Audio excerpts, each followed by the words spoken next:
Hello and welcome back to Vintage Treasures. Now today we're going to be going over the 1993 Mighty Max alligator or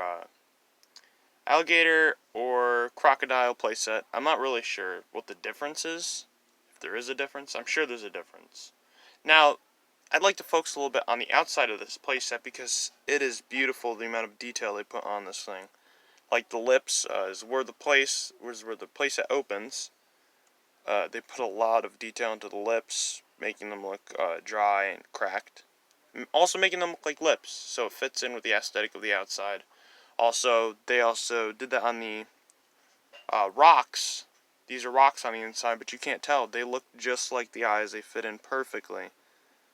And it's just a beautiful sculpt. Of course, you got the Mighty Max logo on the top, on his forehead.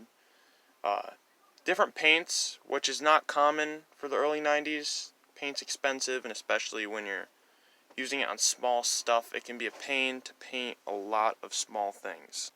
And on the back, we don't really have anything special. There's a little bit of detail here, but I'm sure that's just to fit everything inside the playset.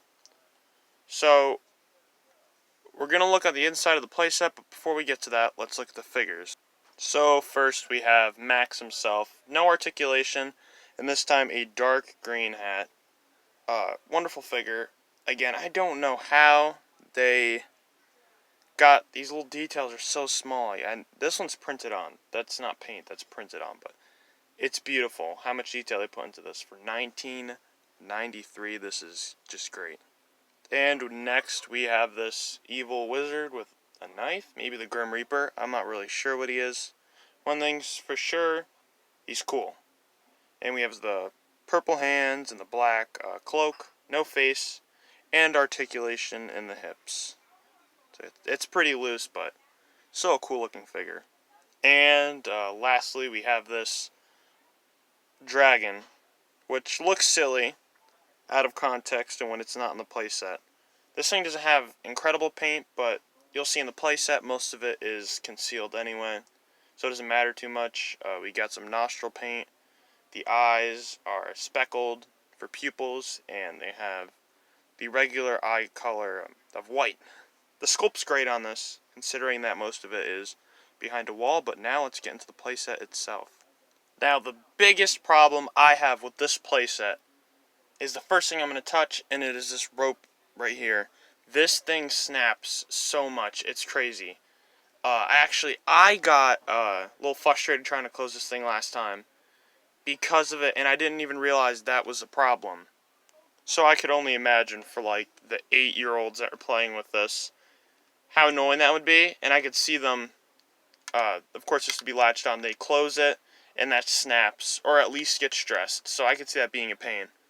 But it holds the playset open pretty well. Something that they do not have on the lab set with Frankenstein, which is really sad because it got really loose over time. And of course, we have to put this dragon in its den. But before we do that, I'd like to show you all the little details on this. Like the books are like colored, and the wood, there's stickers, all the skeletons are colored. And it doesn't look like an alligator from the inside. It looks like a cave. The coffin's colored there. It's beautiful. I mean, you have the lake with the skeleton in it, and it looks like a little fall over there. They painted all this brown, which they didn't even need to do because it's not even that big of a deal. But it looks great. All the little individual purple rocks and the little skeleton in the cave there. And speaking of the cave, let's get this guy into his house. It's a little bit hard to do, but you can get him in there. Then we have Max himself, who stands here, and the wizard can sit in his chair up there, or he can stand right here. Is that a wizard? Is a maniac with a knife? You tell me in the comments. Now, I'm not trying to diss this thing, because it's beautiful. It has some play features, of course, like the chair and the podium and all that. And this bridge actually wobbles a little bit. I don't know if that's intentional or not, but it's cool. And then the dragon, too. That's cool. The playset's cool. I love having it in my collection. It's just not the best I've seen from Mighty Max, especially when you compare it to other playsets they have. Now, the detail's great, it just doesn't have the play features that I think a toy collector would want for display or a kid would want to play with, you know? So I'd give this one a solid 3 stars, and it's sad to say that, but this playset is just, it's lacking on the play features. Now, if you enjoy Mighty Max, and you enjoy Ninja Turtles, He-Man, and some G.I. Joe here and there, please consider subscribing to my channel, liking the video if you like this video, and just stick around to see the new videos I come out with.